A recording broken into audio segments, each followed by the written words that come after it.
அந்த ஃபர்ஸ்ட் ஃபேமிலியை நோக்கி தள்ளுறதுக்கான ஒரு வேலை தான் நடக்குது. அதுக்கான எவிடன்ஸ் எல்லாம் தான் முதல்ல ரெடி பண்றாங்க. நம்ம ஸ்ட்ரெயிட் அங்கே போயிட முடியாது, ஸ்ட்ரெயிட் அதுக்கான வேலைகள்லாம் பார்க்கணும். நீங்க ஆரம்பத்திலேயே அப்படி நான் அப்படிலாம் பேச மாட்டேன்னு சொன்னீங்க, ஆனா அதை நம்ம தவிர்க்க முடியாதுல்ல. டார்கெட் உதயநிதி தான், ஸ்ட்ரெயிட்டாவே போயிடலாம் சொல்லணும்னு சொல்றீங்க. ஆதரவு ஊடகங்கள், ஆதரவு ஊடகவியலாளர்களே உதயநிதி கைது செய்யப்படுவார், முதல்வர் கைதாகலாம், 5 அமைச்சர்கள் சிறை செல்வார்கள், இப்படிலாம் பேசிட்டு இருக்காங்க. கரூர் கேங்கு 10 ரூபா வசூல் பண்றாங்கன்னு ஊருக்கே தெரியுது. அந்த நிறுவனத்தில் இருக்கிற தொழிற்சங்கத்தினர் எதிர்த்து போராட்டம் நடத்துறாங்க. இது எல்லாம் நடக்கும் பொழுது இந்த விவகாரத்தில் இடி உள்ள வருமா வராதா? சரி, இவங்க எதுவுமே சம்மந்தம் இல்லாமல் ஆகாஷ் எப்படி வந்தார் அப்படின்னு பார்த்தா, ஒரு சைடு முகாமுத்துடைய மருமகன், இவர்கள் குடும்பத்து உறவினர். இன்னொரு பக்கம் அன்பில் மகேஷ் வாலாடி கார்த்தியின் மைத்துனர், அவர் வகையில் சொந்தம். இந்த 400 ரவுடி தானெல்லாம் உதவி இயக்குனர் இந்த மாதிரி தான் இருந்தவர். உழைப்பால் உயர்ந்து இன்னைக்கு பெரிய பெரிய ஆட்களை வைத்து இட்லி கடை, பராசக்தி, சிம்பு வைத்த ஒரு படம், STR 49, இன்னும் பல படங்கள் தயாரிக்கக்கூடிய இண்டஸ்ட்ரியே மிரள வைத்து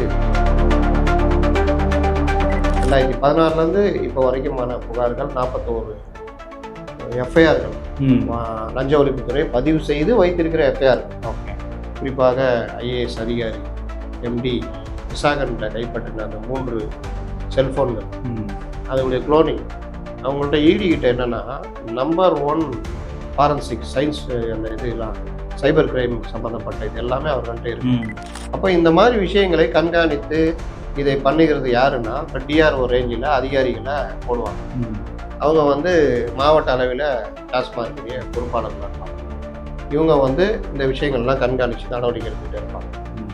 இவர்களே இதற்கு தொலை போனாங்க.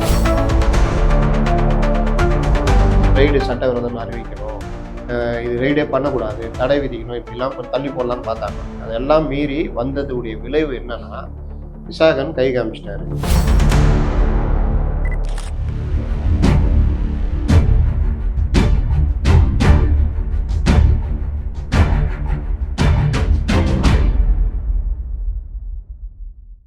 தமிழாக்ஸ் நேயர்களுக்கு வணக்கம். இன்றைய சிறப்பு நேர்காணலில் நம்மோடு மூத்த பத்திரிகையாளர் திரு முத்தலீஃப் அவர்கள் இணைந்திருக்கார். சார் வணக்கம். சார் வணக்கம். சார், இடி ரித்தீஷ், ஆகாஷ் பாஸ்கரன் அவங்க தொடர்புடைய இடங்கள் பிளஸ் இந்த சில டாஸ்மார்க் அரசு நிறுவனம் டாஸ்மார்க்லையும் தொடர்ச்சியான ரெய்டுகள், இது ரெண்டுமே தனித்தனியாக நம்ம பேசணும். முதல்ல இந்த ரித்தீஷ் ஆகாஷ் பாஸ்கரன் தொடர்புடைய இடங்கள்ல ரெய்டு. ஆகாஷ் பாஸ்கரன் தயாரிப்பாளர், இயக்குனர். அதுக்கப்புறம் ரித்தீஷ், அவரை பற்றியும் நிறைய சர்ச்சைகள் வருது. இவங்க 2 பேர்த்தையும் உதயநிதியோட கனெக்ட் பண்றாங்க. இடியோடைய அடுத்த குறி உதயநிதி தான். அது ஃபர்ஸ்ட் சர்க்கிளை இப்போ நெருங்குறாங்கிற மாதிரியான விஷயங்கள்லாம் சமூக வலைதளங்களில் பேசப்படுது. சில மூத்த பத்திரிகையாளர்களும் அதை கோட் பண்றாங்க. முதல்ல இந்த செயின் உதயநிதியா கனெக்ட் பண்றாங்க, இந்த செயின் எப்படி ஒர்க் ஆகுது, இதை முதல்ல எக்ஸ்பிளைன் பண்ணிடுங்க. நீங்க நம்ம இடி என்ன சொல்லுதோ, சட்டம் என்ன சொல்லுதோ அதை தான் பேச முடியும். உதயநிதி பிடிக்கும் பிடிக்காதுன்றதை வச்சுக்கிட்டுலாம் பேச முடியாது. இடி ரைடுக்கு அப்புறம் ஒரு ப்ரெஸ் நோட்டு கொடுக்கும், அதில் என்னென்ன போதோ அதை நம்ம தனியாக பேசிக்கலாம். ஓகே. இப்பொழுதைக்கு என்ன நடக்குது இந்த விஷயங்கள் அப்படின்றத பேசுவோம். இன்னைக்கு பார்த்தீங்கன்னா, கவனிச்சிங்கன்னா உங்களுக்கு தெரியும், ஆதரவு ஊடகங்கள், ஆதரவு ஊடகவியலாளர்களே உதயநிதி கைது செய்யப்படுவார், முதல்வர் கைதாகலாம், 5 அமைச்சர்கள் சிறை செல்வார்கள், இப்படிலாம் பேசிகிட்டு இருக்கிறாங்க.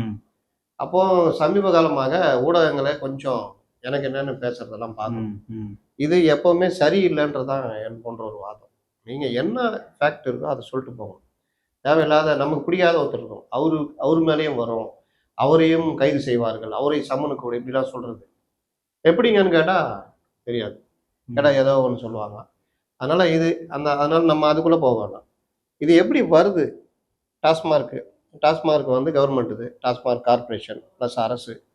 அதில் 2-3 குற்றச்சாட்டுகள் இருக்குது. போஸ்டிங்கு, டிரான்ஸ்ஃபர், இதிலெல்லாம் பணம், அதுக்கப்புறம் இந்த பாட்டில் கொள்முதல், ஆலைகள்லேருந்து சப்ளை, சட்டவிரோத பார் லைசன்ஸே கொடுக்கல.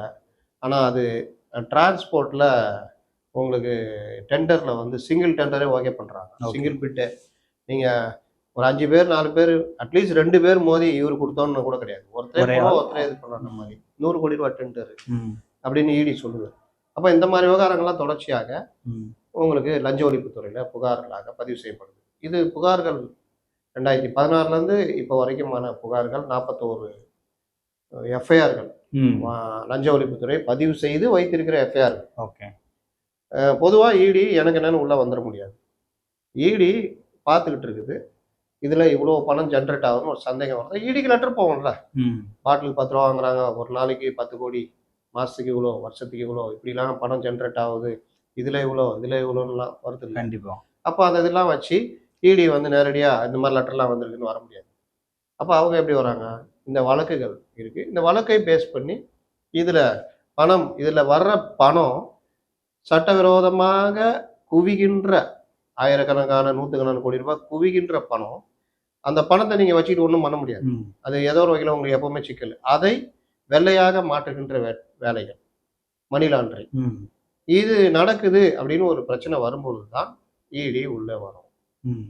இடி உள்ள வரும்போது ரெய்டு தான் வருவாங்க. அந்த ரெய்டே தப்பு, வரவே கூடாது அப்படின்லாம் அரசு போச்சு. அதெல்லாம் தவறான ஒரு விஷயம்னு நீதிமன்றங்களை இடித்துரைத்து அனுப்பிச்சு விட்டாங்க. அதற்கு அவர்கள் செய்த சட்ட போராட்டங்களும் நீங்க பார்த்துருப்பீங்க. ரெய்டே எங்களை கேட்டு வரணுன்ற அளவுக்குலாம் போனாங்க.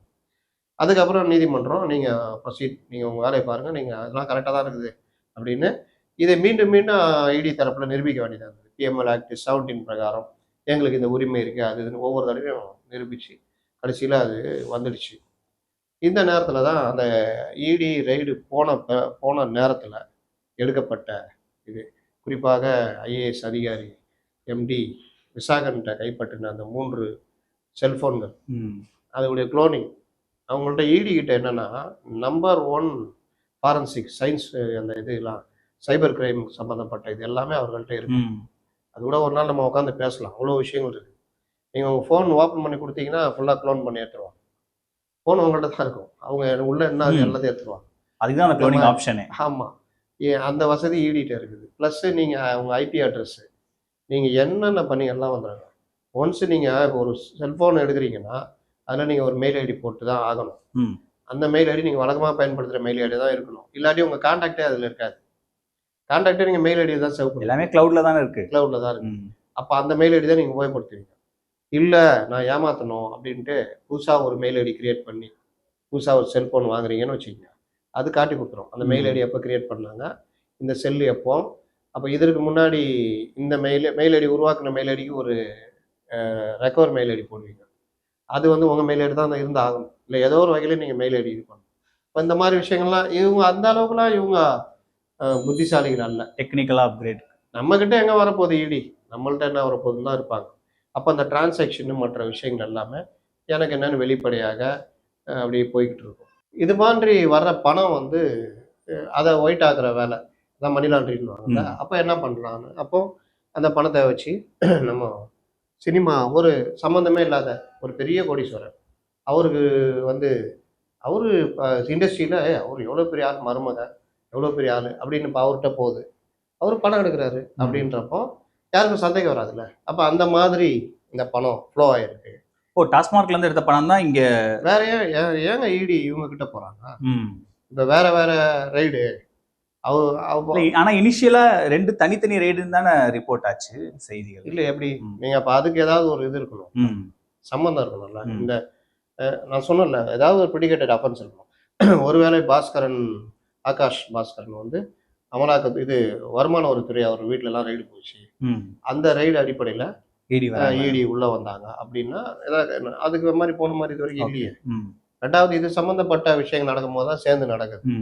அப்போ எல்லாரும் வெளியில பேசுறது பண்றதெல்லாம் இந்த மாதிரி திடீர்னு வந்தார். இண்டஸ்ட்ரியில என்ன பேசுறாங்கன்னா, திடீர்னு வந்தாரு, 3 பெரிய நடிகர்களை வச்சு படம் எடுக்கிறாரு, அதுலயும் ஒரு படம் வந்து விஜய் கூட போட்டி போறதுக்குன்னு இறக்கி விடுறாங்க. அது அவருக்கு கால் ஷீட்டே கிடைக்காது, எப்படி வந்தோடனே இவருக்கு கொடுக்குறாரு அப்படின்ற மாதிரிலாம் போகுது. அப்போ இன்னொன்று, அவர் ஏன் தலைமறைவாகும்? பொதுவாக யாரும் நீங்கள் சம்மந்தம் இல்லைன்னா தலைமறைவாக மாட்டாங்க. அதிகபட்சம் இப்போ இன்கம் டேக்ஸ் ரைடு என்ன தலையாக வாங்கிட்டு போறீங்க, 1000 150 கோடி எக்ஸ்ட்ரா இருக்குன்னா 150 கோடிக்கு டாக்ஸ் கட்ட சொல்லுவாங்க. இந்த 150 கோடி எப்படி வந்துச்சு, இதை நீங்கள் ஏன் இண்டஸ்ட்ரியில் போட்டு ஒயிட் டிக்கெட் ஆக பார்த்தீங்க, மணி லாண்டரி வேலை பண்ணுறீங்க அப்படின்னா அங்கே இடி வருவோம். இடி வரும்பொழுது தப்பாக இருந்துச்சுன்னா உங்களை பிஎம்எல் ஆக்டில் சோர்ஸ் ஆஃப் இன்கம் உங்களை வந்து எல்லாம் பண்ணுவாங்க, அந்த சொத்தை அட்டாச் பண்ணுவாங்க. அதிகபட்சம் அது நடக்கும். உங்கள் மேலே வழக்கு நடக்கும், கைது கூட பண்ண மாட்டாங்க, வழக்கு நடக்கும், அந்த மாதிரி விஷயங்கள். அப்போ இந்த விவகாரத்தில் இடி கொடுத்த ப்ரெஸ் நோட் என்னன்னு பார்த்தீங்கன்னா, ரைடுக்கு பிறகு அந்த டாஸ்மார்க் ரைடுக்கு பிறகு 1000 கோடி ரூபாய் அளவில் பெரும் முறைகேடு நடந்திருக்குது ஒரு பார்ட்டில். இன்னொன்று என்ன, 10 to 40 ரூபா வரைக்கும் எம்ஆர்பி ரேட்டோட அதிகம் வாங்கியிருக்காங்க. அதுல பெரிய அளவுல பணம். முறைகேடு நடந்துச்சு. சாராய ஆலைகளும் பாட்லிங் கம்பெனியும் கைகோர்த்து கொண்டு முறைகேட்டில் ஈடுபட்டதுல பெரிய அளவில் பணம் ஜென்ரேட் ஆகிருக்கு. ஆகிருக்கு. டிரான்ஸ்ஃபர் போஸ்டிங் இதுல வந்து அதிக அளவுல பணம் விளையாடி இருக்கிறது. சட்டவிரோத பார்கள், லைசன்ஸ் இல்லாத பார்களை இது பண்ணதில்ல, அனுமதி கொடுத்ததில்ல, முறையாக டெண்டர் இது எதுவுமே இது பண்ணல, சட்டவிரோதமாக கொடுத்துருக்காங்க. அதுலேயும் ஏகப்பட்ட பணம் தான் இருக்குது. ஆலைகளில் தயாராகின்ற டாஸ்மார்க் சரக்கு 50% இதுக்குன்னா டாஸ்மார்க்னா மீதி பெரும்பாலானது வெளியிலையும் போயிருக்கு அப்படின்ற. டாஸ்மார்க்னா அந்த கான்ட்ராக்ட்னா அங்கே மட்டும் தான் வரணும், வெளியில போகக்கூடாது. ஏன்னா அரசு விற்குது, இந்த வெளியில விற்கிறதுங்கன்னா அந்த கள்ளச்சாராயம் கவர்மெண்ட் தான் விற்க முடியும். நீங்கள் தனியாக கொண்டு போய் விற்க முடியாது. தனியாக எங்கே கொண்டு போய் விற்கிறீங்க? கவர்மெண்ட் நேரம் போக மீதி இருக்கிற நேரம் இருக்குல்ல, அப்போ குடிமகனுக்கு சேவை செய்யணுன்ட்டு 10 மணிக்குலேருந்து காலையில் மத்தியானம் மறுநாள் 12 மணி வரைக்கும் அந்த சேல்ஸை சட்டவிரோத பார்கள் பண்ணுது. அப்போ நீங்கள் அடிக்கடி செய்தியில் வரும்ல, நள்ளிரவில் டாஸ்மார்க் இருக்குது, விடிய காலில் போனாலும் திறந்துருக்குது பாரில், அப்படிலாம் போய் பிடிப்பாங்கல்ல. அப்போ அதெல்லாம் இந்த மாதிரி இது அப்படின்றத இடி சொல்லுது. அப்போ இந்த மாதிரிலாம் வர்ற பணம் என்ன, ஆயிரக்கணக்கான கோடி ரூபாய் அப்படியே தரணும். அதை என்ன பண்ணுறது, எங்கேயாவது முதலீடு பண்ணுவாங்க. அப்போ இந்த மாதிரி விஷயங்களை கண்காணித்து இதை பண்ணுகிறது யாருன்னா, இப்போ டிஆர்ஓ ரேஞ்சில் அதிகாரிகளை போடுவாங்க. அவங்க வந்து மாவட்ட அளவில் டாஸ்மார்க்குடைய பொறுப்பாளர்களாக இருப்பாங்க. இவங்க வந்து இந்த விஷயங்கள்லாம் கண்காணித்து நடவடிக்கை எடுத்துக்கிட்டே இருப்பாங்க.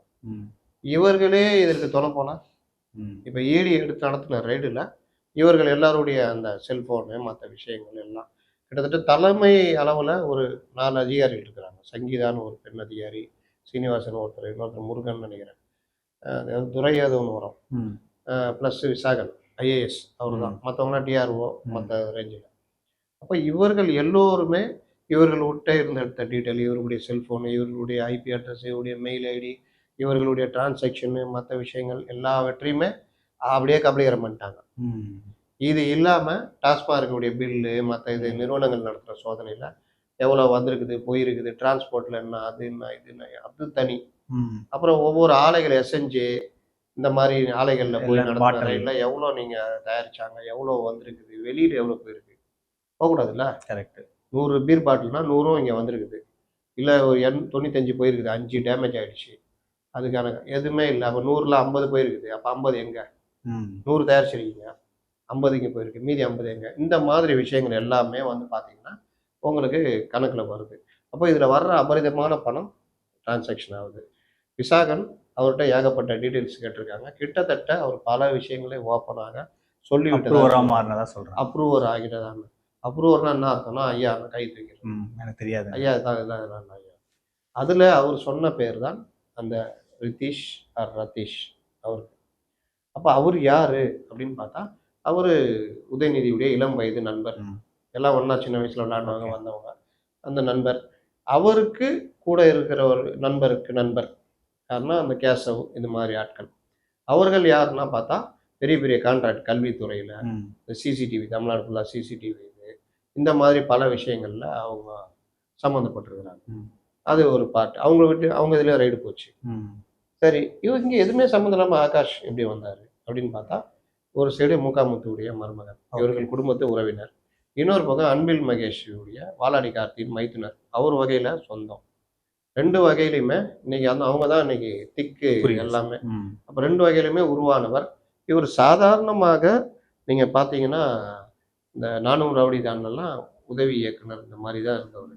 உழைப்பால் உயர்ந்து இன்னைக்கு பெரிய பெரிய ஆட்களை வைத்து இட்லி கடை, பராசக்தி, சிம்பு வைத்து ஒரு படம், STR49, இன்னும் பல படங்கள் தயாரிக்கக்கூடிய, இண்டஸ்ட்ரியே மிரள வைத்து, இண்டஸ்ட்ரியில் நீங்கள் ஒரு படம் எடுத்து ஹிட் அடிக்கிற மாதிரி இருந்தாலும் மிரண்டுருவாங்க. நீங்கள் இப்போ ஜாஃபர் சாதிக் எடுத்துக்கங்க, திடீர்னு வந்து அவர் ஒரு நிறுவனம் ஆரம்பிச்சார்ல, அது என்ன நிறுவனம், JSM picture OPC private limited அப்படின்னு ஒன்று ஆரம்பித்து 2021 தான் தொடங்கினார். தொடங்கினோன்னா அவர் அடித்து நவுத்தினார், எல்லாம் மிரண்டு போயிட்டாங்க. ஜாஃபர் வியால்பா அப்படி இப்படி அவர் வாட்டில் படம் தயாரிக்கிறது, அதுக்கு அவங்க வர்றது, அவர் வர்றது, பெரிய டைரக்டர்னு வர்றது, அது இதுன்னு. இந்திரா, இறைவன் மிகப்பெரியவன், மாயவலை, மங்கை மற்றும் இன்னொரு படம் VR Not 7 அப்படின்னு, இந்த மாதிரி படங்கள்லாம் தயாரித்தார், வாரி வழங்கினார். திடீர் அப்படியே வந்தார். அப்போ எல்லாம் முடிஞ்சவொன்னே பார்த்தா அடங்கொய்யால எல்லாமே இந்த பணமா அப்படின்ற மாதிரி வந்துச்சு. அந்த படங்கள்லாம் முடக்கப்பட்டது பார்த்தீங்களா? எல்லாமே அந்த மாதிரி இவரு இந்த விடியல் விடியல் தானே நிறுவனம் பேர், டான். Dwayne pictures. டான் என்ன அர்த்தம்? விடியல் தான். விடியல் தானே. அவர் வாழ்க்கையில விடியலாக வரும்னு பார்த்தா இடி வந்து அதுல மண்ணாளி போட்டுச்சு. இப்போ அந்த இதை வந்து இவர் மூலியமாக இந்த இது போயிருக்குது. அதனால இதுதான் ஈடியுடைய நிலை. சார் இப்போ அப்படி பார்த்தா இதுல முக்கியமா பராசக்தி அந்த பேர்லாம் கூட எப்படிப்பா கிடைச்சதுன்னா கூட அப்ப நிறைய பேசு பொருளாக மாறிச்சு. ஏன்னா முக்கியமான டைட்டில் எப்படி அவருக்கு கிடைச்சது, புது தயாரிப்பாளருக்கு எப்படி கொடுத்தாங்க, ஏன்னா எஸ்கேக்காக கொடுத்துட்டாங்க அப்படிங்கிற மாதிரி எல்லாம் சொல்லப்பட்டது. இப்ப நீங்க சொல்ற மாதிரி அவரே ஒரு படம் டைரக்ட் வேற பண்ணிக்கிட்டு இருக்காரு. அது இல்லாம தனுஷோட படம் ரிலீஸ்க்கு காத்திருக்கு. இன்னொரு படம் STR49 இனிமே தான் ஆரம்பிக்கணும். ஸோ ஒரு பெரிய படம் எஸ்கே படம் ஒன்று போயிட்டு இருக்கு. நீங்க சொல்ற மாதிரி அது ஜனநாயகனோட மோதுறதுக்கு தயாரா பண்ணிட்டு இருக்காங்க. இப்போ இந்த படங்கள்லாம் என்ன ஆகும்? நீங்க ஜாஃபர் சாதிக்கோட கம்பேர் பண்ணும்போது அப்ப இந்த படங்கள் எல்லாமே அதுவும் அந்த ப்ராப்பர்ட்டி அந்த காசுல எடுத்ததுன்னா அப்ப இது ஈடு அட்டாச் பண்ணுவாங்களா? இந்த படத்தோட நிலை என்ன? நீங்க இப்போ இவரு தலைப்பறிவு, இப்போ இவர் சம்பந்தமா இவர் வரைக்கும் வந்துடுச்சு ஈடி. மணி இதானதுனால தானே வர்றாங்க. ஆமா. அப்போ மணி லாண்டரி கேஸ் PML ஆக்ட்ல போட்டுருவாங்க. எனக்கு தெரிஞ்சு கண்டிப்பாக இந்த 4 படங்களுக்குமே சிக்கல் வரும். பராசக்தி கூட ஏதாவது பேசி கீசி ஏதாவது பண்ணுவாங்களான்னு தெரியல. ஆனால் டைட்டிலுக்காக சொல்றீங்களா? இல்ல பராசக்தி வந்து கெஞ்சினாங்க. ஒரு சந்திரசேகர்லாம் பாத்தீங்கன்னா சிவாஜி பேரவைலாம் எவ்வளோ கேட்டாங்க. என்னங்க இந்த மாதிரிலாம் எடுக்கிறீங்க? பராசக்தினா ஒரு பராசக்தி தான், இந்த மாதிரிலாம் எடுக்காதீங்கன்னா கேட்கவே இல்லை. நாங்க வந்து அப்படி எடுக்கிறோம் இப்படி எடுக்கிறோம் அது இதுன்னாங்க. மொழிப்போர்னா சொல்லி ஓகே வாங்கினாங்க. இந்த காலத்துல மொழிப்போர் யாருக்கு என்னங்க தெரியும் இந்த காலத்துலாம். அதனால அது வந்து நீங்க கிட்டத்தட்ட இது ஈடி அடுத்த கட்டம் இப்படி போகுதுன்னா இவருக்கு லுக் அவுட் நோட்டீஸ் மற்றதெல்லாம் கொடுத்தாங்கன்னா இந்த படம் சம்பந்தப்பட்ட பணம் அங்க ஜென்ரேட் ஆயிருக்குன்னு தெரிஞ்சா கண்டிப்பாக உங்களுக்கு முடக்கிற வேலை நடக்கும். கண்டிப்பா நடக்கும். இப்போ நீங்க இப்போ அது நடந்த விஷயங்கள் ப்ரொசீஜரல்ல என்னெல்லாம் பண்ணுவாங்கன்னு சொல்லிட்டீங்க. நம்ம இது அரசியலோட கனெக்ட் பண்ணாம இதை பேச முடியாது. நம்ம சமீபத்துல பாக்குறோம் இது அந்த ஃபர்ஸ்ட் ஃபேமிலியை நோக்கி தள்ளுறதுக்கான ஒரு வேலை தான் நடக்குது. அதுக்கான எவிடன்ஸ் எல்லாம் தான் முதல்ல ரெடி பண்றாங்க. நம்ம ஸ்ட்ரெயிட் அங்க போயிட முடியாது, ஸ்ட்ரெயிட் அதுக்கான வேலைகள்லாம் பார்க்கணும்னு இது பண்றாங்க. நீங்க ஆரம்பத்திலேயே அப்படி நான் அப்படிலாம் பேச மாட்டேன்னு சொன்னீங்க. ஆனா அதை நம்ம தவிர்க்க முடியாதுல்ல.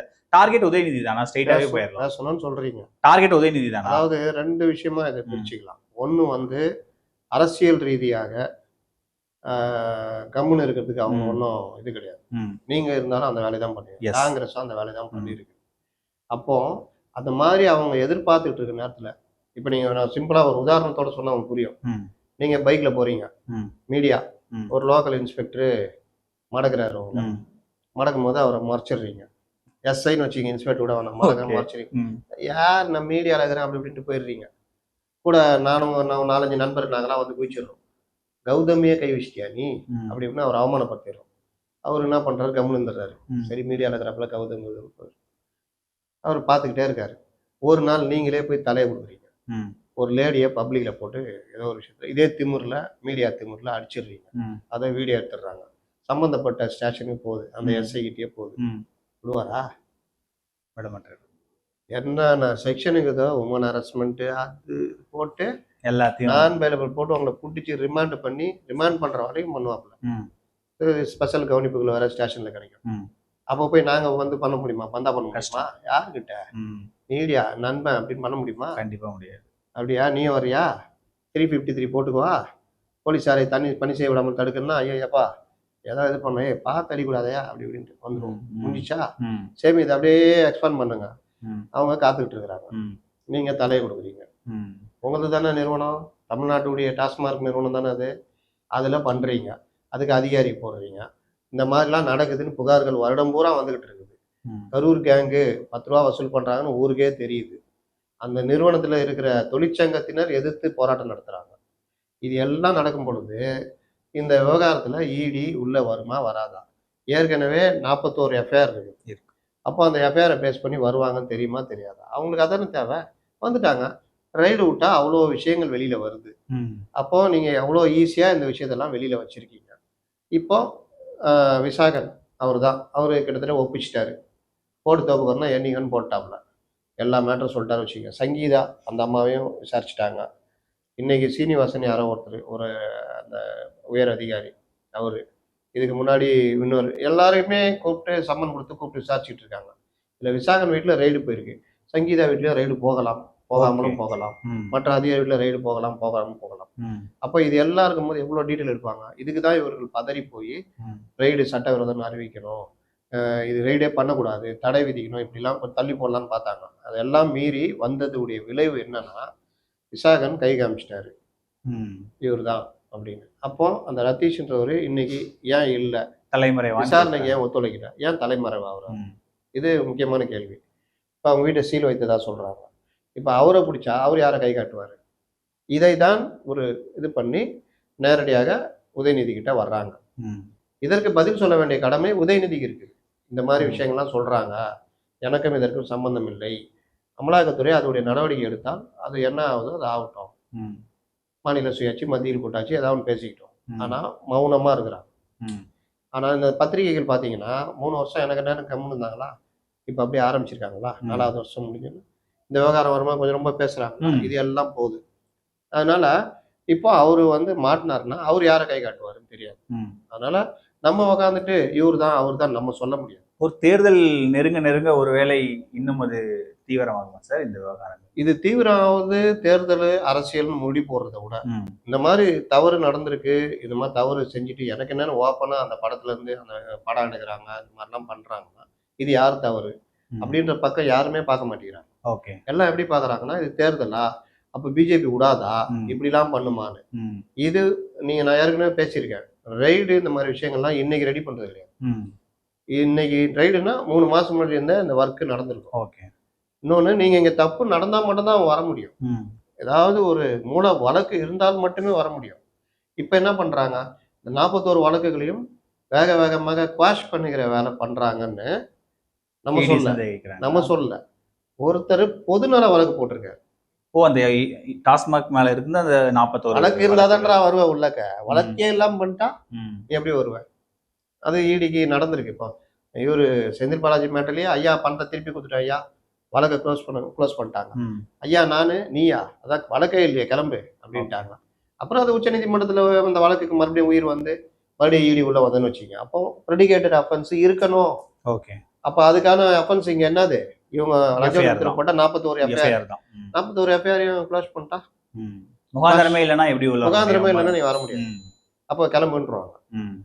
இதை யாரோ மாப்ப பிடிச்சி பட் ஈடி இப்ப கையில எடுத்துட்டாங்கல்ல, இனிமே இது குவாஷ் பண்ண முடியாது இல்ல, இப்போ லிங்க கண்டுபிடிச்சாங்கல்ல. இந்த வழக்குடைய எஃப்ஐஆருக்கு யார் ஐஓ? ஓகே, கவர்மெண்ட் லஞ்ச ஒழிப்பு. ஆமா, புகார் கொடுத்தது யாரோ ஒரு தனி நபர் கொடுத்துருக்கலாம். ஐஓ வந்து விசாரிக்கிறாங்க. இதை விசாரித்த வகையில் இதில் எந்த தவறும் இல்லை, மிக மிக யோகியராக இருக்கிறார், அவரை போய் படுபாதை இந்த மாதிரி சொல்லி எஃப்ஐஆர் போட்டிருக்காங்க, இந்த எஃப்ஐஆர்ல ஒன்றும் இல்லை, அதனால இதை குவாஷ் பண்றோம் அப்படின்னு குவாஷ் பண்ணலாம். ஓகே, அது பண்ணா ஈடி என்ன பண்ண முடியும்? அப்போ இந்த வழக்குகளை குவாஷ் பண்ணக்கூடாதுன்னு ஒருத்தர் பொதுநல வழக்கு விடுமுறை கால பெஞ்சில் போட்டு நீதிபதி GR சாமிநாதன் அந்த வழக்கை எடுத்துட்டார். பதில் கேட்டிருக்காரு, ஏன்பா குவாஷ் பண்றீங்களாப்பா, என்ன விஷயம்பா, எப்படிலாம் குவாஷ் பண்றீங்க, பதில் சொல்லுங்க அப்படின்னு நோட்டீஸ் அனுப்பிச்சிருக்காரு. அப்போ அந்த நோட்டீஸ் அவங்க ரிப்ளை பண்ணணும். ரிப்ளை பண்ணா இதுக்கு பண்ணா அதுக்கு பண்ணான்னு தப்பாலாம் சொல்ல முடியாது. ஓகே, அவங்க என்ன கேட்குறாங்கன்னா இந்த வழக்கை குவாஷ் பண்றாங்க, அதனால தயவு செய்து இந்த வழக்கை பாதுகாக்கணும்னா சிபிஐக்கு மாற்றி விடுங்க அப்படின்னு அந்த கோரிக்கை. இப்போ இவர்கள் சரியாக பதில் சொல்லலைன்னா நீதிபதி சிபிஐக்கு மாத்திரன்னு முடிவு ஆர்டர் போட்டார்னா இன்னும் பெரிய சிக்கலாக மாறிடும். நேற்று அன்புமணி ராமதாஸ் அறிக்கை பார்த்தீங்கன்னா தெரியும், இந்த அதே கோரிக்கை, இதை மாற்றணும்னா சிபிஐக்கு இந்த வழக்கை மாற்றுங்கன்னு அன்புமணி ராமதாஸே கேட்குறாரு. ஓகே, அதனால இந்த வழக்கு பெரும் சிக்கல், இடியாப்பு சிக்கலாக மாறிக்கொண்டே இருக்கிறது. எங்க போய் முடியுன்றது இப்போ இந்த இதெல்லாம் நடக்குது இல்ல, இதை ஒட்டி ஈடி ஒரு பிரஸ் நோட் கொடுப்பாங்க. அதுல மேலும் என்னென்ன பூகம்பங்கள் கிளம்ப போதும் தெரியல, அது வந்த பிறகு நம்ம இன்னும் கொஞ்சம் விரிவாக பேசுவோம் சார். இவ்வளவு நேரம் எங்களோட செலவழிச்சதுக்கு ரொம்ப நன்றி.